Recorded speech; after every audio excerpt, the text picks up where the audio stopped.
continuación, daremos inicio a la novena mesa titulada La incidencia de las nuevas tecnologías en el derecho internacional privado y viceversa. Agradecemos la participación de los doctores Yasmín Aguada, Jordi Bacaria, Leandro Toscano, Bárbara Kritzkuyak y Aura Maces. Le cedemos el uso de la palabra a la doctora Aura Maces, que nos hará el honor de moderar el panel. La profesora Aura Maces es graduada y becada para estudiar Derecho por ESADE, institución de la que obtuvo también un doble máster en Derecho Internacional de los Negocios y de Acceso a la Abogacía. Además, ha cursado un posgrado en Nuevas Tecnologías en la Blockchain School for Management. Su práctica profesional se centra en el derecho mercantil, enfocado en startups, litigación civil mercantil y nuevas tecnologías. Es abogada colegiada en el Ilustre Colegio de Abogados de Madrid y ha formado parte de prestigiosas firmas de abogados españolas como Uría Méndez y Ramón y Cajal. Actualmente impulsa el área de Derecho Digital en La Guarda Abogados en Barcelona. Adelante, doctora. Hola, buenas tardes. Muchas gracias a todos. Yo voy a moderar la mesa, así que mi participación será muy residual. La primera persona con la que empezaremos esta mesa es la doctora Yasmín Aguada, que es abogada y escribana por la Universidad Nacional de Córdoba, magíster en Derecho de los Negocios Internacionales por la Universidad Complutense de Madrid, profesora adscrita de Derecho Internacional Privado y Derecho Internacional Público en la Universidad Nacional de Córdoba, becaria en la Universidad de París Panthéon Assas en 2016 y en la Academia de Derecho Internacional de La Haya en 2022. Y hoy nos va a hablar de las nuevas tecnologías en la cooperación internacional, en concreto el caso de la e-apostilla. Así que sin más dilación, Yasmín, muchas gracias por haber asistido a esta mesa. Bueno, buenas tardes. En primer lugar, quiero agradecerle al doctor Jorge Luis Fernández González por su generosa invitación a participar en este encuentro. Aura, muchas gracias por su presentación y también a los prestigiosos colegas que forman parte de este encuentro, así como a todos los presentes. Bueno, como dijo Aura, voy a hablar brevemente y tratando que dentro del tiempo estipulado sobre el impacto de las nuevas tecnologías en un ámbito específico del derecho internacional privado, que es la cooperación judicial y administrativa internacional, y puntualmente sobre el caso de la e-apostilla o la apostilla electrónica. Bueno, en este sentido, por un lado, no cabe duda de que el fenómeno de la globalización ha atravesado todas las ramas del derecho sin distinción, y que el impacto de la globalización, la irrupción de las telecomunicaciones, de los medios de transporte, ha propiciado el movimiento de personas más allá de las fronteras, y esto sumado a la irrupción del comercio electrónico, las plataformas de contratación en línea, son factores que han contribuido a generar una masificación de las relaciones jurídicas privadas con elementos extranjeros, y por otro lado tenemos la aparición de nuevas tecnologías que abre un extenso panorama de ventajas, de herramientas, de interrogantes, pero también de desafíos para el derecho internacional privado. El avance de innovaciones como la tecnología de inteligencia artificial, el blockchain, el Internet de las cosas, la tecnología de registros descentralizados o los smart contracts resuenan cada vez más fuerte, y no solo en los negocios transnacionales, sino en múltiples ámbitos de nuestras vidas. Entonces, el aumento de las relaciones jurídicas y privatistas implica a su vez el incremento de los litigios con elementos internacionales, y de esta manera comienza a colocarse mucho el foco sobre las cuestiones procesales y cooperacionales del derecho internacional privado. Entonces, cuando un litigio traspasa la frontera de un Estado, comienza a sancionar la cooperación judicial internacional destinada a lograr reducir el impacto de las diferentes barreras, ya sea idiomáticas, culturales, geográficas, y por supuesto también jurídicas y procesales. En el ámbito de la cooperación judicial internacional, en los últimos años se han ido consolidando una serie de herramientas y mecanismos fomentados por los beneficios que derivan del empleo de las tecnologías en el proceso, persiguen generar una conexión más directa entre las autoridades para efectivizar la asistencia. Un claro ejemplo de ello son las comunicaciones judiciales directas y otros elementos como los exhortos electrónicos, las videoconferencias. También se han ido conformando diferentes redes de cooperación, ya sea redes de autoridades centrales, redes de jueces, redes de puntos de contacto. Y en ese sentido, es oportuno destacar algunas de las ventajas del empleo de la tecnología en este marco de la cooperación judicial y administrativa internacional, que tiene que ver con evitar los altos costos de transacción, también evitar las largas demoras que padecen los canales tradicionales de tramitación, y que en definitiva, de alguna manera, atentan contra los principios básicos de acceso a la justicia y que dificultan la tutela judicial efectiva.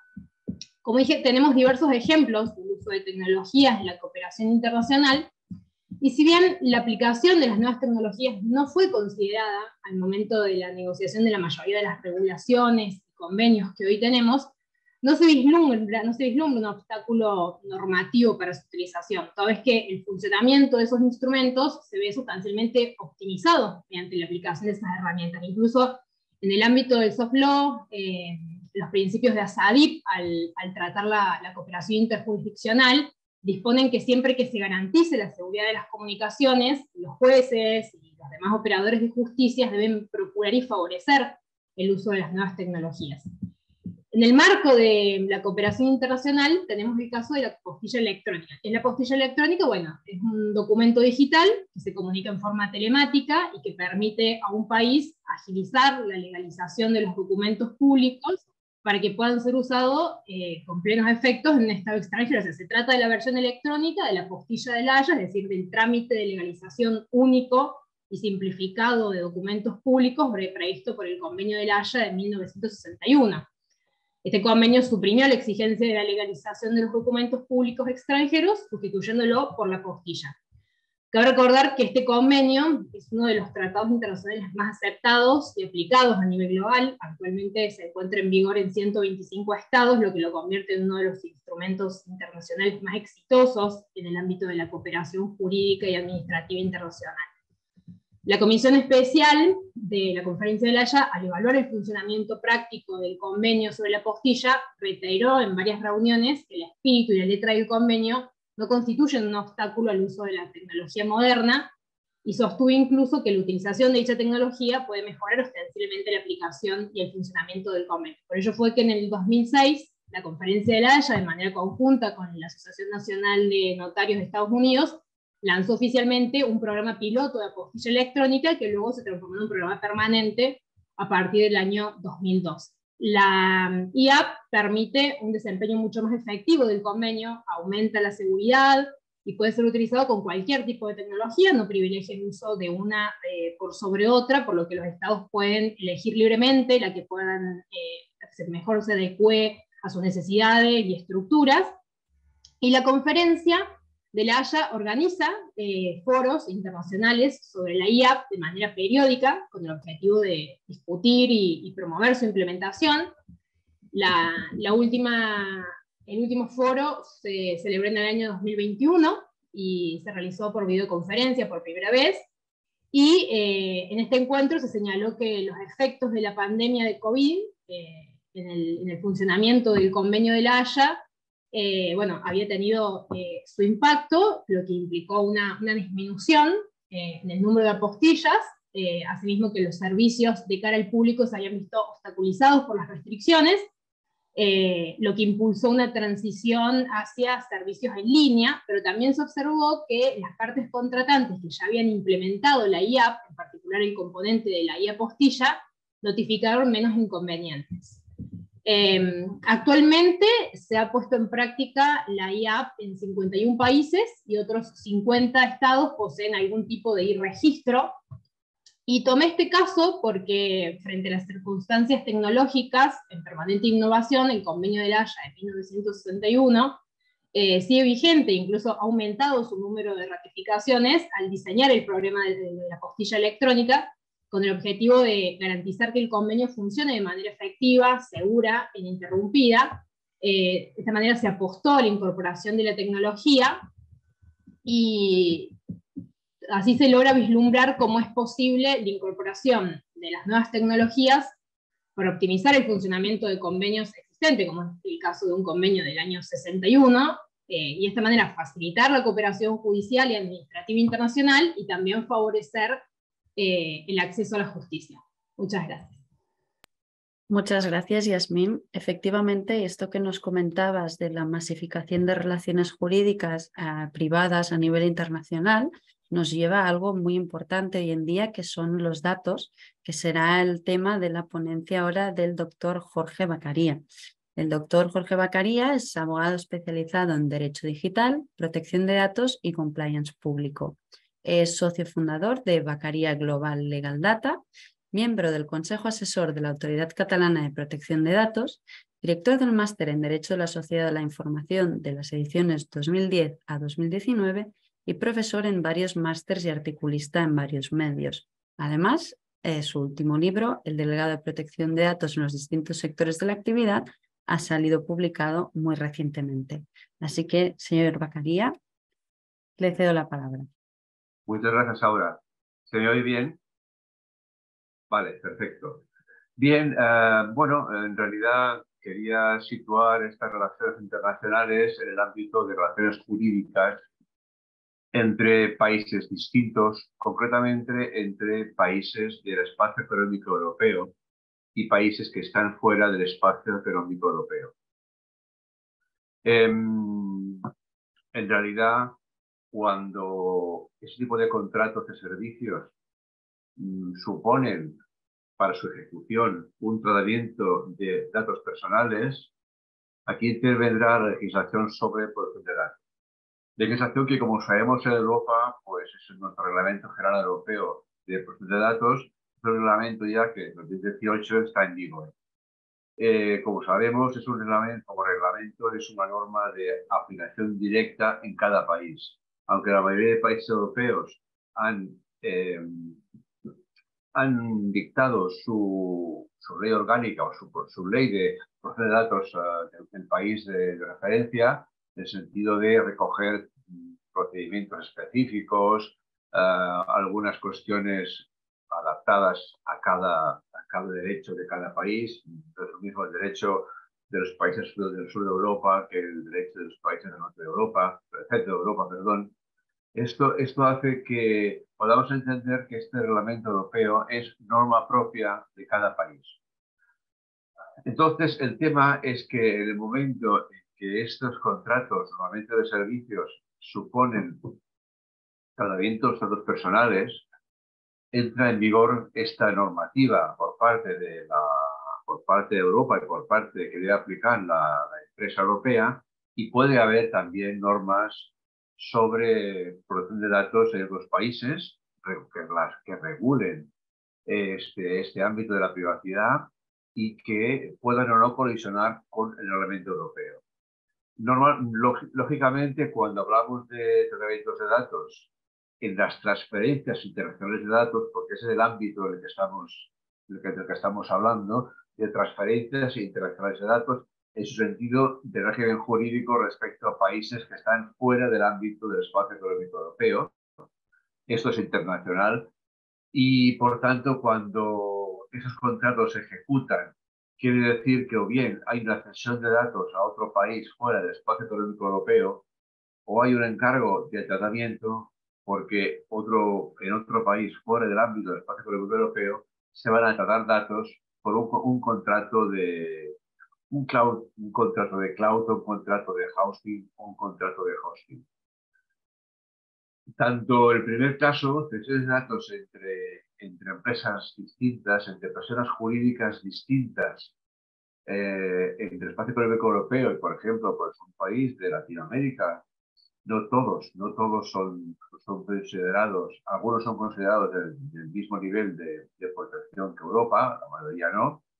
Esto quiere decir que esa cesión de datos, en el contrato se le deberá aplicar un régimen jurídico específico, y aquí es cuando entrarán en juego o incluso en colisión normas de la Unión Europea y quizá normas de un país, en este caso de Latinoamérica, de LATAM, o si la hay o no la hay, o de un país africano o asiático, etc.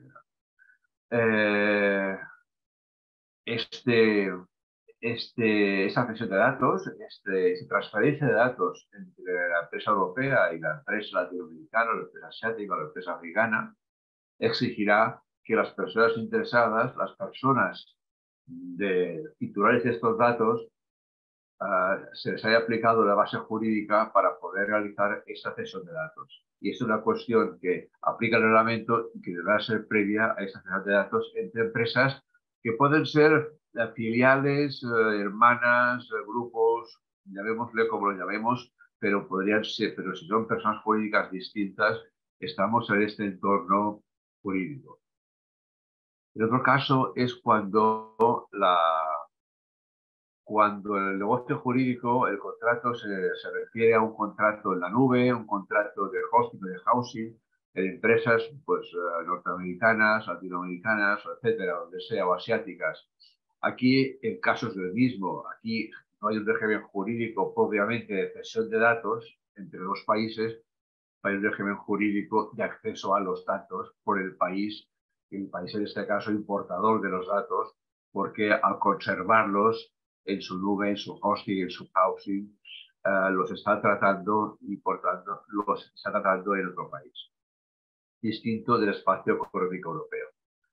Aquí entrará en juego normativas aplicables en el espacio económico europeo, como decimos ya, y también en otros países, en otras latitudes, o bien incluso podría haber algún tipo de contrato de acuerdo con la decisión europea de junio pasado, de hace 2 junios, mejor dicho, que prevé un tipo de contratos marco, de contratos de estándar, para poder permitir esas relaciones jurídicas entre empresas del espacio económico europeo y empresas que están fuera de ese espacio económico europeo, mediante la aplicación de un contrato entre responsable y responsable, entre responsable y encargado, entre encargado y responsable, y entre encargado 1 y encargado 2. Perdón, aquí están todos los supuestos un poco fulminados, pero esos serían los casos de los que estaríamos hablando. Bueno, esto exige por parte nuestra, exige simplemente un cuidado, exige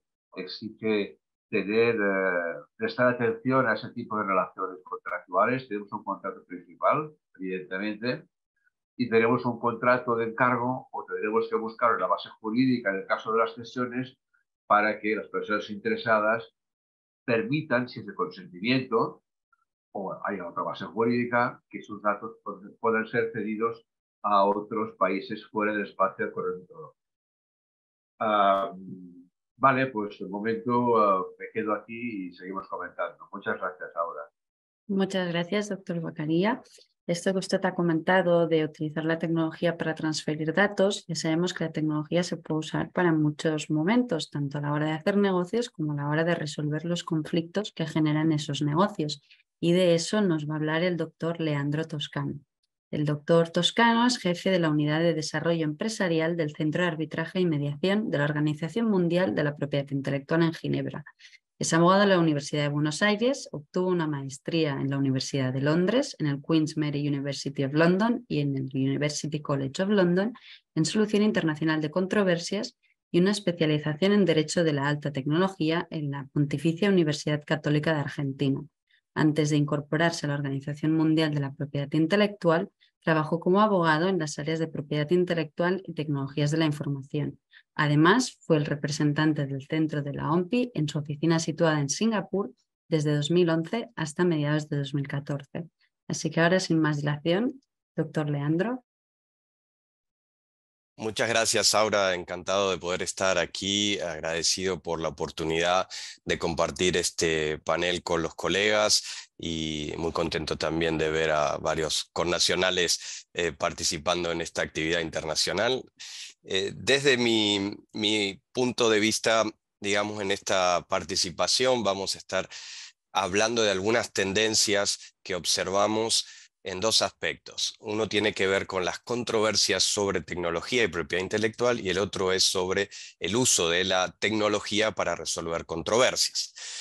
Aquí en la Organización Mundial de la Propiedad Intelectual, nuestro mandato, nuestro objetivo es contribuir, ser el foro para poder lograr un sistema de propiedad intelectual que sea balanceado para que todos los países y los distintos actores del sistema de la propiedad intelectual puedan beneficiarse de esta actividad, que por supuesto, como todos sabemos, ha venido creciendo y mucho en las últimas décadas. Dentro de esta organización encontramos algunos servicios para la protección, ya sea de las marcas, las patentes, de los diseños, y también nos vamos a encontrar con la posibilidad de contar con un foro especializado y neutral para poder resolver controversias que tengan algún tipo de vinculación con la propiedad intelectual, con la tecnología, la innovación, incluyendo también el área de datos a la que se refería el doctor Beccaria. Y digamos que en este foro, en este centro, nosotros no somos quienes resolvemos los conflictos aquí, sino que contamos con una lista de expertos de alrededor del mundo que se van incorporando y que cuentan con expertise en distintas áreas. Y aquí entonces me focalizo nuevamente en el tema de los conflictos vinculados con la tecnología, con el avance del desarrollo tecnológico y el incremento de las transacciones, de las actividades vinculadas con estos avances. Por supuesto, también se ha incrementado la potencialidad de conflictos que estén vinculados con estas áreas. Estos conflictos presentan características muy particulares y que necesitamos expertos que entiendan no solo los aspectos legales, sino también aspectos de prácticas de la industria, ¿no? Y aquí me estoy refiriendo a áreas en donde estamos viendo un incremento que, por ejemplo, tienen que ver con el entorno digital, todo aquello vinculado con el uso de contenidos, de música, contenidos audiovisuales en plataformas.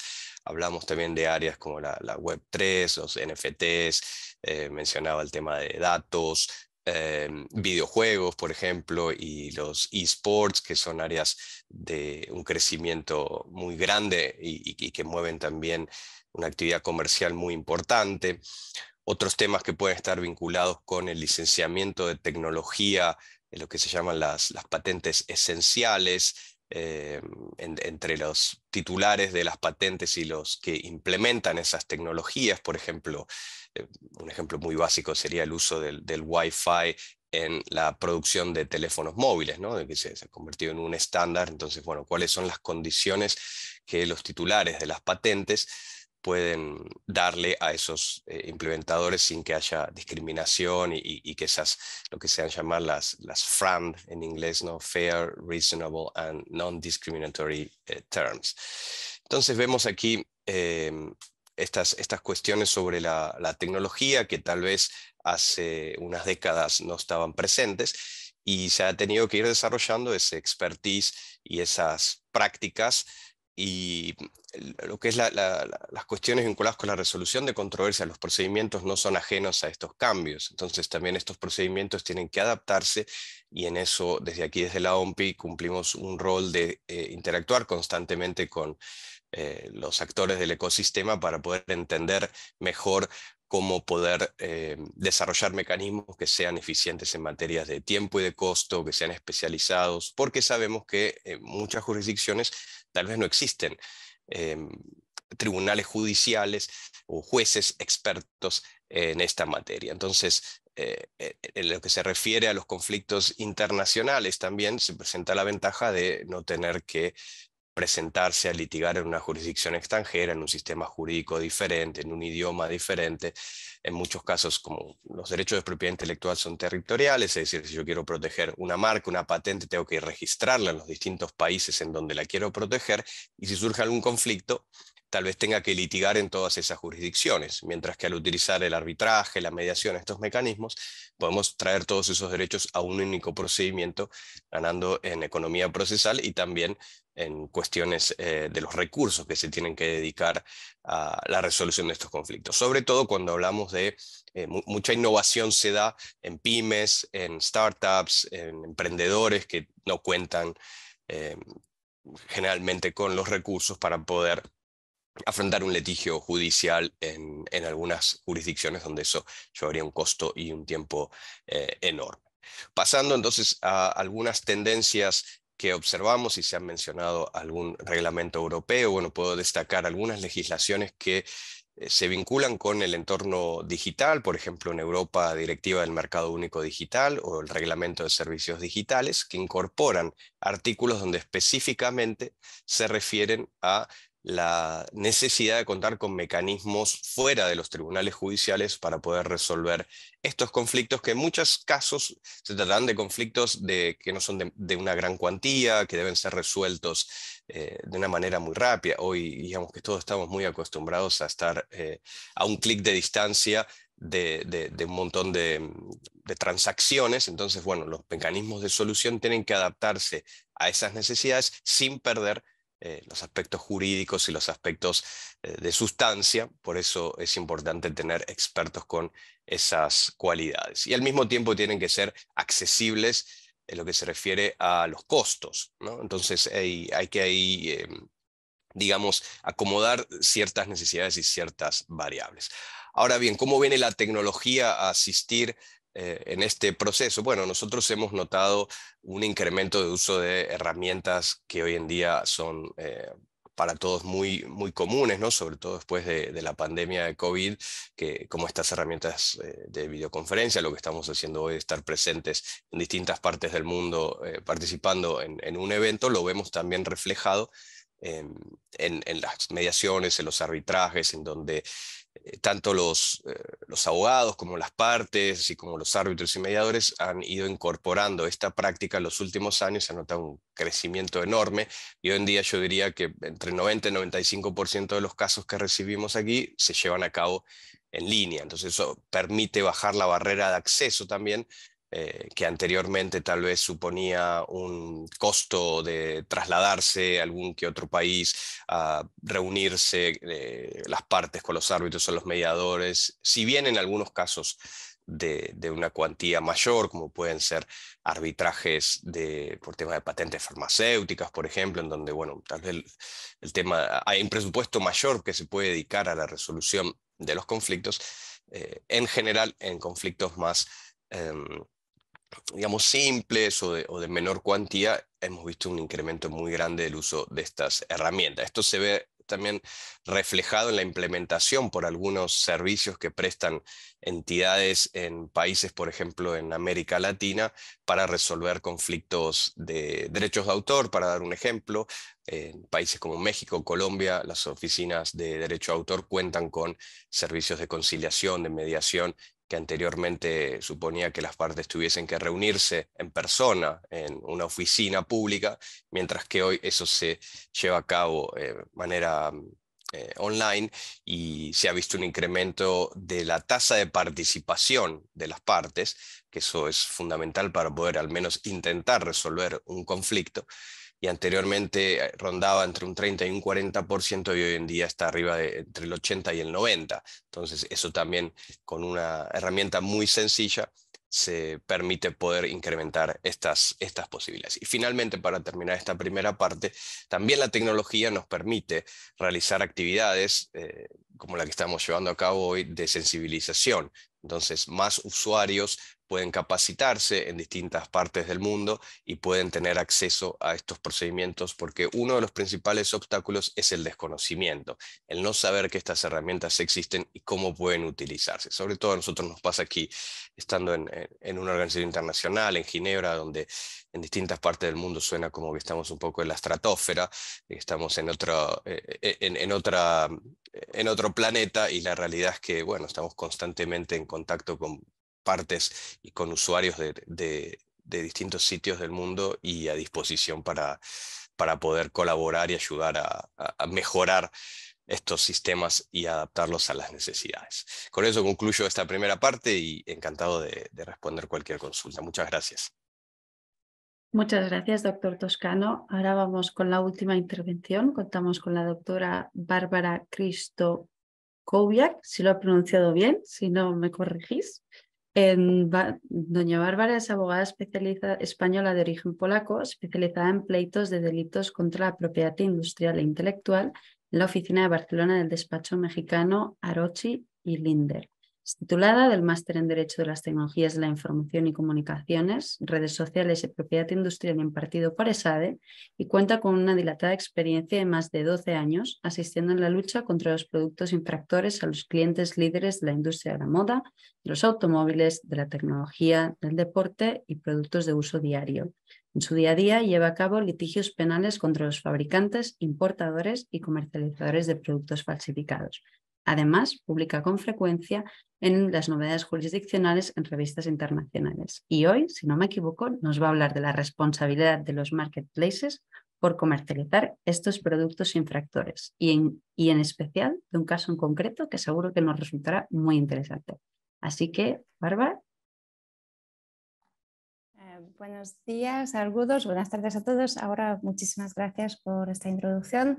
Muchas gracias a los compañeros de la mesa por las interesantes ponencias, al estudio María Castillo Freire y a Jorge Luis Collante, tanto por la organización de esta conferencia como felicidades por organizar este formato tan sintético, porque aquellos 6 o 9 minutos es como speed dating de las ponencias. Así que te cerré el grano.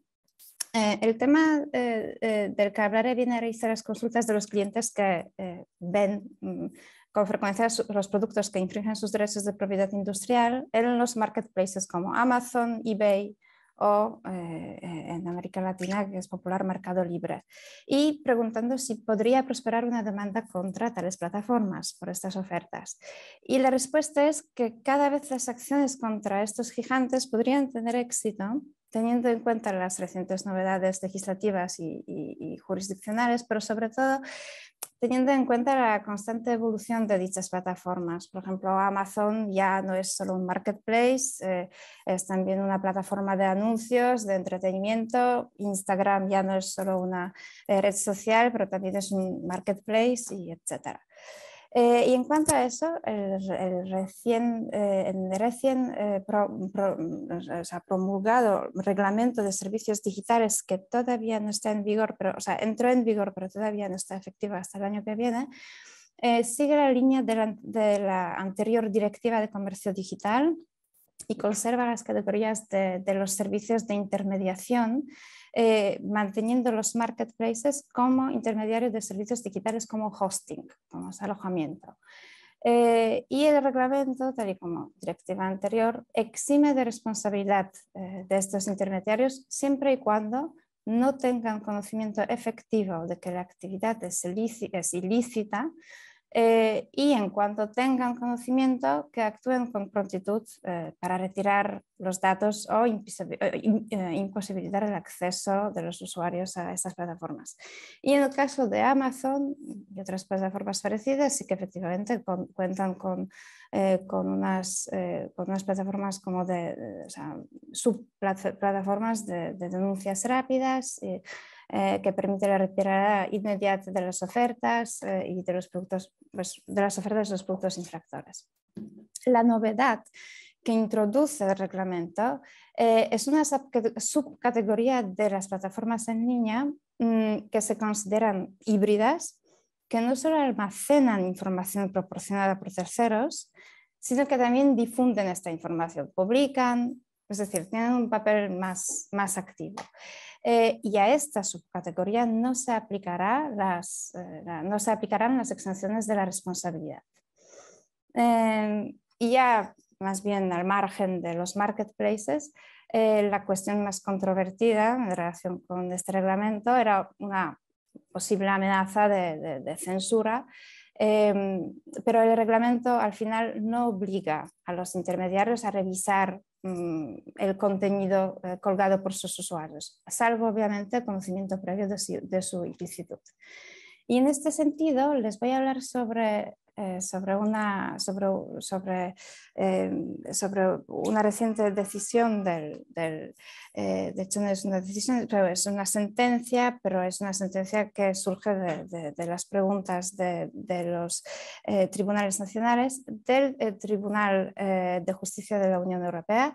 El caso es Louboutin, que espero que lo pronuncie bien, contra Amazon. En 2019, Louboutin demanda a Amazon en Luxemburgo y Bruselas por la infracción de la marca, que consiste en la famosa suela roja en los zapatos de salón, que se estaban ofertando en su plataforma y también que aparecían en los anuncios de Amazon.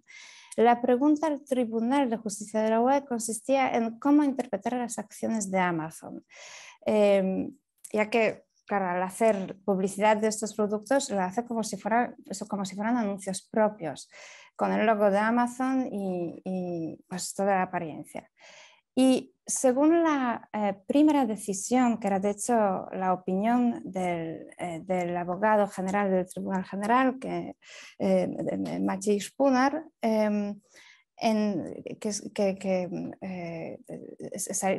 salió esta decisión en junio de 2022, Amazon no hacía uso de la marca que estaba en la oferta de un tercero en la plataforma, ya que un consumidor medio no percibe los carteles que aparecen en los anuncios de los vendedores como una parte integral de la comunicación de Amazon. Es decir, un usuario podía distinguir que los anuncios que procedían de Amazon y los que procedían de los terceros.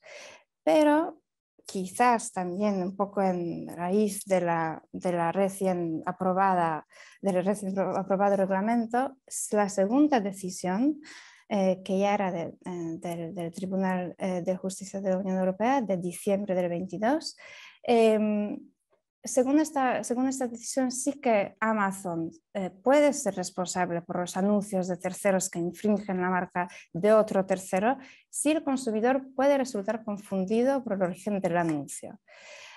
Amazon infringe cuando, a ojos de un usuario normalmente informado y razonablemente atento, que como sabemos es una definición muy importante en derecho de propiedad industrial, se vincula al operador de la plataforma, en este caso a Amazon. Que se vincule esta oferta a Amazon con el producto ofrecido. Y esto sucede cuando no se puede distinguir el origen de las ofertas, cuando se utiliza, por ejemplo, menciones tipo las mejores ventas, los más demandados o los más ofertados, o cuando el operador ofrezca servicios de contestación a las preguntas de los usuarios. Por ejemplo, cuando los usuarios pues hacen una pregunta relacionada con el producto y es entonces el Amazon quien contesta, o de almacenamiento o del envío, toda la gestión relacionada con las devoluciones de los productos ofertados por los terceros, etc. Así que, en definitiva, aquí cuando el usuario tenga la impresión de que es el operador quien comercializa el producto en su nombre y por cuenta propia, este operador, en este caso Amazon, podría responder por las infracciones de los derechos de propiedad industrial de terceros. Cabe tener en cuenta también que esta sentencia se basa en una sentencia anterior de 2018, Coty contra Amazon. En aquel entonces Amazon no se pudo responsabilizar a Amazon según el tribunal, ya que son únicamente los vendedores de Amazon quienes infringen los derechos marcarios en sus ofertas de venta, y para que exista un uso marcario por parte del Amazon, este debería perseguir el fin de ofrecer o comerciar los productos. Si no se utiliza el signo en su propia comunicación comercial, no hay infracción. Y esta decisión anterior sí que abrió un poco la puerta de la decisión reciente, ya que pues como dejó esta posibilidad de que si la involucración de la plataforma es mayor, sí que se puede aquí demandar por la responsabilidad. La forma de la decisión de diciembre es una sentencia, por lo cual es vinculante para los tribunales nacionales. No obstante, obviamente no constituye una constatación de infracción por parte de Amazon. Esta decisión se devolverá a los tribunales nacionales de Bélgica y Luxemburgo para su sentencia definitiva. Así que en conclusión, los grandes propietarios de las plataformas de negocio híbrido tienen que tener en cuenta y distinguir bien las ofertas propias con las ofertas de terceros, porque sí que pueden ser responsables por las mismas. Muchas gracias. Muchas gracias a ti. Ahora dejo a los ponentes si queréis hacer alguna intervención en relación con la ponencia de alguno de vuestros compañeros.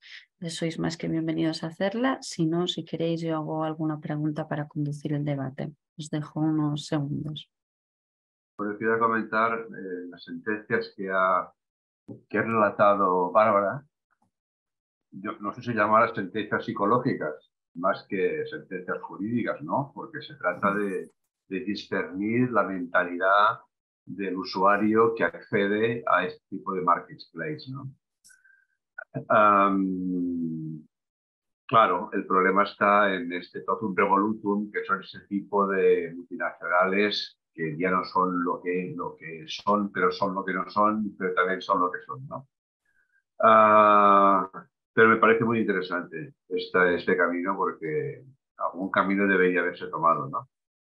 Y nada más, solo comentarte o consultarte, cuando hablabas de conocimiento efectivo de una licitud en un web, ¿no?, de terceros, cuando hablamos de conocimiento efectivo, queda claro, ¿verdad?, que el conocimiento efectivo no es un requerimiento de una autoridad o un requerimiento judicial, sino que puede ser un requerimiento del propio afectado o del representante o del abogado del propio afectado.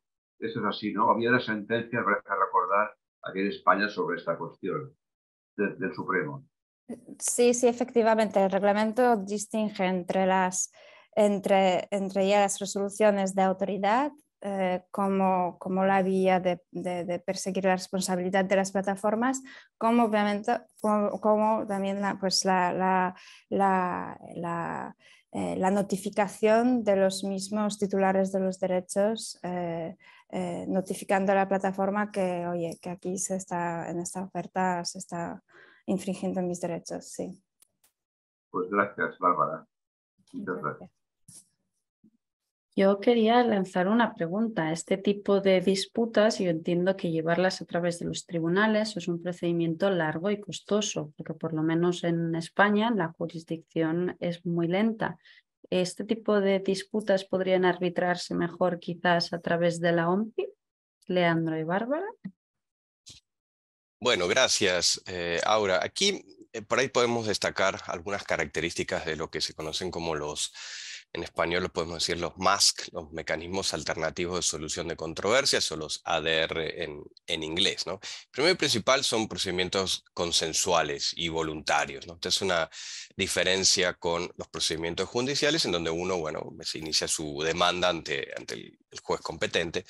En este caso, todas las partes intervinientes pueden acordar referir un tema siempre y cuando ese tema sea susceptible de ser resuelto por una transacción, como en el caso de la mediación, o que sea lo que se dice arbitrable, ¿no? Que no haya algún conflicto en cuanto a la arbitrabilidad. A veces esto tiene que ver con, desde el punto de vista subjetivo, es decir, quiénes participan, si hay alguna entidad pública involucrada, muchas veces tienen restricciones para participar en arbitrajes, o desde el punto de vista objetivo, si son temas que por una cuestión de interés público no son arbitrables. A veces se discute si los derechos de propiedad intelectual son arbitrables o no. La conclusión es que no estamos aquí hablando acerca de la validez, por ejemplo, de una patente. No se está atacando que el Estado le haya otorgado un derecho sobre una invención a un titular, sino que estamos hablando de temas eminentemente comerciales. Entonces, si existe esa posibilidad de disponibilidad de referir el tema y que no haya ningún obstáculo, podría resolverse en un centro como el Centro de Mediación y Arbitraje. Aquí nosotros lo que vemos por ahí para destacar también es un aumento en lo que son las cláusulas combinadas o de doble instancia, en donde primero se intenta resolver el conflicto a través de una mediación y si las partes no se ponen de acuerdo en un plazo que pueden pactar, que generalmente son 60, 90 días, pasan entonces a la etapa de arbitraje. La mediación, la ventaja que ofrece es que cualquiera puede salirse de la mediación en cualquier momento sin mayores consecuencias, mientras que en un arbitraje, una vez que se acuerda ir al arbitraje, y esto está relacionado con una convención internacional, la convención que se la da a llamar de Nueva York, que tiene 170 estados miembros y que ha armonizado el uso del arbitraje internacional, decía entonces que una vez que acordamos ir al arbitraje, unilateralmente no podemos decir, bueno, ahora no me conviene, no participo, sino que el procedimiento va a continuar, y esa decisión que se dicte, también es muy importante destacar, es una decisión que va a ser final y que va a ser vinculante. Es decir, final en cuanto a que no hay una etapa de apelación, es decir, que lo que dice el árbitro o el tribunal arbitral será la última palabra, y vinculante porque las partes se comprometen a cumplir. Y si alguna no cumpliese, existe el mecanismo de ejecución a través de esta convención de Nueva York. Entonces, creo que en definitiva podríamos decir que son temas que si las partes se pueden poner de acuerdo y referirlo, y vemos un mayor uso sobre todo de la mediación en los términos y condiciones, y lo estamos viendo también en plataformas y digamos, mercados en línea, en donde hay procedimientos de tratar de contener el impacto del conflicto y resolverlo en una etapa más amistosa, si se quiere, y en caso de no poder llegar a ese acuerdo, pasarlo a un arbitraje o a un procedimiento judicial. Sí, en mi opinión es muy buena idea de acudir a los arbitrajes. No obstante, claro, aquí el usuario, en caso de estas plataformas, son contratos tipo que las plataformas ya preestablecen. Si bien es cierto que, por ejemplo, al ver el aviso legal y los términos y condiciones que ofrece Amazon, sí que, por ejemplo, cede también la jurisdicción, que no solamente es la sede principal de Amazon, es por ejemplo en Luxemburgo, en el ámbito europeo, que sí que también se podría demandar los Amazon de España o los Amazon de cada país. Pero claro, al final yo entiendo que aquí la jurisdicción es la que está establecida por el contrato tipo, es decir, más allá, al no ser que en unas conversaciones ya fuera del foro se podría intentar acudir a un sistema de arbitraje internacional que estaría muy Bárbara, bien. también hay una tendencia que vemos en crecimiento, que es la posibilidad de, a través, por ejemplo, del reglamento de mediación de la OMPI, uno puede invitar a la otra parte, aunque no exista una cláusula compromisoria, simplemente la otra parte podrá aceptar o no, pero es una tendencia en crecimiento de al menos, aunque el contrato diga, por ejemplo, que cualquier conflicto se tiene que resolver ante un determinado tribunal judicial, uno puede intentar igualmente mostrar su buena voluntad de resolver el conflicto sacándolo del ámbito del litigio judicial. Por supuesto, si la otra parte no está interesada, no se la puede forzar, pero en algunas legislaciones ya vamos viendo que ese rechazo a participar en un procedimiento de conciliación, de mediación, puede tener algún tipo de consecuencias si uno luego tiene que ir al procedimiento judicial y esa parte que rechazó participar pierde en el procedimiento judicial, por decirlo de alguna manera. En algunas jurisdicciones se le pueden imponer algún tipo de multas o costas por no haber participado en esa etapa conciliatoria, digamos. En algunos países, como es el caso de Argentina, uno tiene que pasar sí o sí por una mediación antes de ir al procedimiento judicial, entonces eso ayuda en muchos casos a contener el impacto y a que el conflicto se termine ahí. Pero existe, yo creo que es importante por eso dar a conocer que existen herramientas y que uno las puede intentar y bueno, y ver si pueden ser de utilidad, ¿no? Claro, Antes Yasmín nos hablaba también de que las nuevas tecnologías favorecen el derecho a la tutela judicial efectiva. En este caso podemos considerar que los métodos alternativos de disputas y el Centro de Resolución de Disputas de la OMPI en realidad es una incorporación de las nuevas tecnologías a la resolución de conflictos. ¿Tú, Yasmín, crees que esta disgregación de la resolución de conflictos tan especializada sigue protegiendo el derecho a tutela judicial efectiva o deberíamos volver a los juzgados y a los tribunales?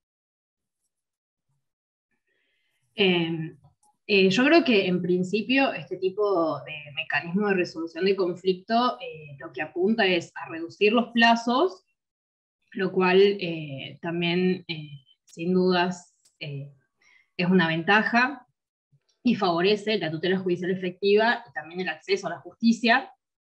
Y a su vez, el hecho de que, como mencionó Leandro, se estén incorporando gradualmente nuevas tecnologías, también facilita achicar los costos y también zanjar algunas cuestiones como cuestiones idiomáticas y varias cuestiones que por ahí, cuando existe un elemento extranjero en un proceso judicial, implica, por ejemplo, la intervención de servicios de traducción que son extremadamente costosos, después el tema de las notificaciones, que suelen ser muy dilatados en el tiempo, que también suelen tener costos muy elevados y que sin dudas alejan de los judiciables un real y concreto acceso a la justicia y por ello también lo aleja de los objetivos de la Agenda 2030, ¿no? Entonces, podemos hablar del elefante en la habitación. Entonces, la nueva tecnología que nos falta incorporar es la inteligencia artificial para que nos haga traducciones simultáneas, nos dirija las comunicaciones de forma automática, buzones de correo electrónico, detecte casi en tiempo real los productos infractores de derechos marcarios que se suben a plataformas. Y entonces, ¿nosotros qué? ¿Qué hacemos nosotros con nuestros trabajos? ¿Quién se anima? Va. Hay un reglamento europeo en marcha, perdona, Bárbara, por favor. Adelante. No, Jordi. Hay un reglamento europeo en marcha que ya tiene un cierto aspecto de normativa,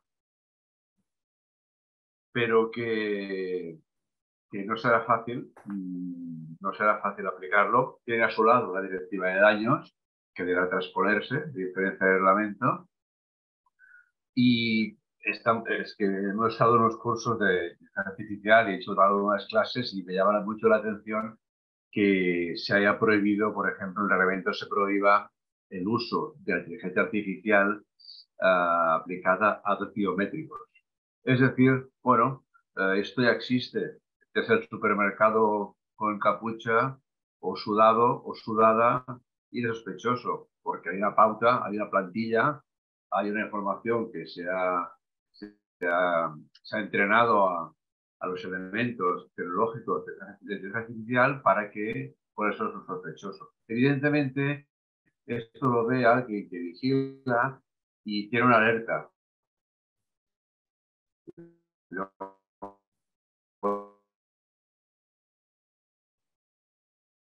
Jordi, te nos estás cortando, perdón. Perdona, de esto a que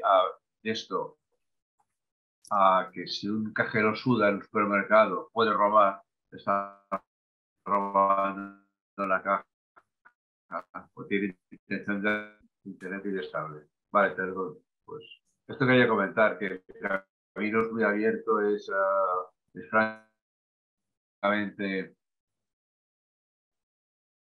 penoso, necesario en la salud. Bueno, necesitamos muy bien. Muchas horas para hablar de esto. Sí.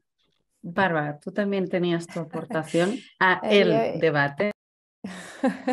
Yo lo que opino es en la fuerza de economía, es decir, todavía estos procesos de inteligencia artificial es tan costosa que sigue siendo más barato y aplicar el trabajo de un juez y de un abogado y obviamente pues hasta que una inteligencia artificial no sea juez, opino que todavía podemos mantener nuestros puestos de trabajo porque a esta persona habrá que convencer y será una persona. Seguro que nos podrá apoyar la inteligencia artificial en varios aspectos, pero creo que todos los trabajos no va a reemplazar, incluso los trabajos más básicos de los que nos parecían. Este aspecto económico también se sigue matizando, que sigue siendo más barato emplear a un trabajador, aunque sea más básico, que construir un robot que haga este trabajo. Yo confío en eso. Yo creo que también coincido en que estas herramientas tenemos que poder utilizarlas para complementar el trabajo y que nos ayudan a ganar en eficiencia, en tiempo, en costo, no necesariamente reemplazan la actividad humana. Por ejemplo, en lo que es la Directiva del Mercado Único Digital Europea, cuando habla en el artículo 17.9 se refiere a un mecanismo de resolución de conflictos que va en distintas etapas. Entonces, la primera etapa, lo que una plataforma, por ejemplo, de contenidos audiovisuales o de música tiene que implementar es un sistema como un algoritmo, por ejemplo, que pueda detectar infracciones. Si un usuario está intentando subir un contenido que está en infracción, el algoritmo lo va a identificar, que eso ya en muchas plataformas podemos verlo. Pero luego de eso tendrá que venir lo que es la revisión humana para poder confirmar que lo que la inteligencia artificial identificó realmente es una infracción o está causando algún tipo de problema. En este caso se refiere a, por ejemplo, lo que son las excepciones en el derecho de autor, como si hablásemos de una parodia, ¿no? Entonces el algoritmo no va a identificar si eso se trata de una parodia, sino lo que va a identificar es que hay un contenido que un titular de derechos indicó que está protegido. Entonces la plataforma va a saltar la alarma, digamos, de que hay un conflicto. Pero luego va a tener que ser un ser humano el que lo revise y el que vaya finalmente a determinar, ok, aquí hay una infracción, esto no califica como una excepción, no hay un derecho de parodia en este caso en particular, o sí lo hay. Entonces, nosotros lo que estamos viendo en nuestra área es que hay iniciativas de distintas empresas y compañías para promover servicios un poco más automatizados para la resolución de controversias, pero que la actividad humana todavía sigue siendo fundamental para que eso se realice o se lleve a cabo de una manera adecuada, ¿no? Y protegiendo el debido proceso y el derecho de todas las partes involucradas.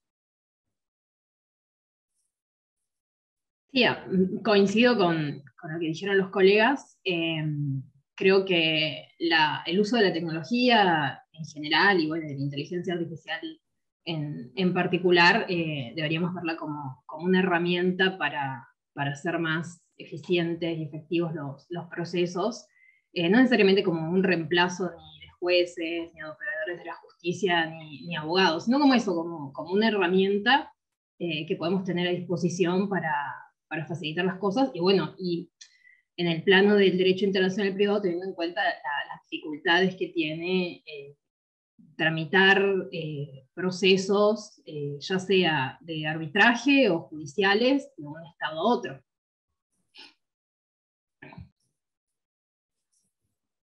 Bueno, entonces estamos tranquilos durante una temporada, aunque es cierto que actualmente la tecnología evoluciona a pasos gigantescos y ya tenemos casos de compañeros que han tenido pequeños errores a la hora de usar inteligencia artificial para hacer su trabajo, como el caso del abogado americano que redactó una demanda y ChatGPT se inventó todo el case law, que el mismo juez le reconoció que era una demanda fantástica, que el único issue era esto, que los precedentes que citaban no existían.